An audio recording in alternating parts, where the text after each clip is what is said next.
Pat McAvanaugh was trying to come up with a name for his new youth lacrosse club, and his first thoughts drifted to his town's pretty waterfront location. But the harbor theme paled in comparison to his next idea. We were looking for an identity, and we found it in the rich history in coopering and bucket making actually in the town here. Bucket Town Lacrosse was born, complete with Bucky, the team mascot. The kids are all in. They love it. You can see from their shorts, the shorts are actually buckets also. It's something that brings them together. 1, 2, 3, Bucket Town!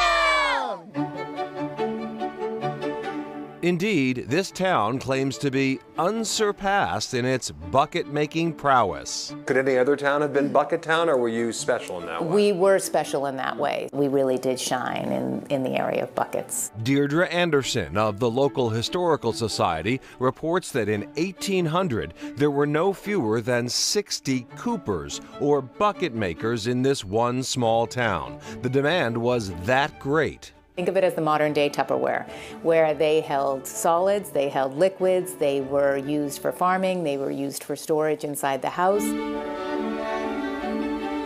Alas, the demand for wooden buckets would plummet with the coming of metal pails and cardboard boxes. But if the honorable craft of coopering went the way of, well, the buggy whip, then how to explain what this guy is doing in his garage? We're making buckets from probably up to from the 17th century all the way up till 1950s.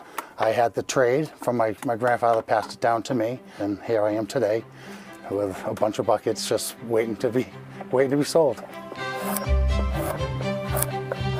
Bill Hersey comes from one of the oldest families around these parts, the ancestral family dairy farm, also the site of a small workshop where generations of Herseys made buckets. Oh, it's my family legacy. It's something I can pass on to my children. The buckets are still made the old-fashioned way. Each bucket requires about 8 hours of hands-on labor.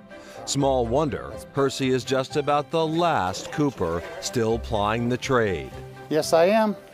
One of the last. Hersey owns a contracting business to pay the bills, but keeping this family tradition alive, yeah, it's everything, is clearly his passion.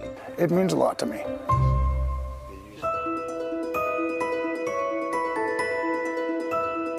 It might seem contradictory to withhold the name of our next nickname puzzler. After all, this handsome village has a tradition of complete transparency.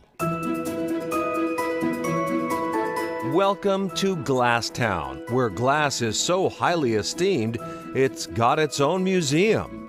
I'm Mary Childs. I'm the executive director of this beautiful glass museum here in this lovely seaside town in Massachusetts. The museum showcases exquisite glassware, colonial to contemporary. The reason this town is known as Glass Town, it was the site of the first industrial-scale glass manufacturer in the U.S. Today, the factories are gone, but not the glass making.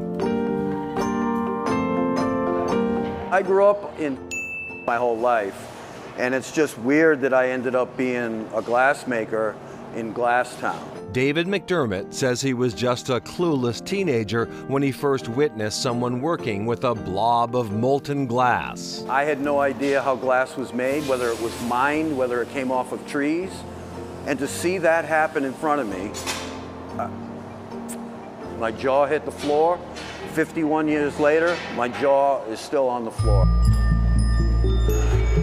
McDermott has gone on to produce fine art pieces that have found their way into museums like the MFA and the Met.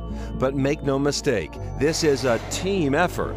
He, wife, Yukimi, and colleagues engage in a sophisticated dance with its own rhythm and flow. It's like one person just moving around. Nobody has to say a word to each other.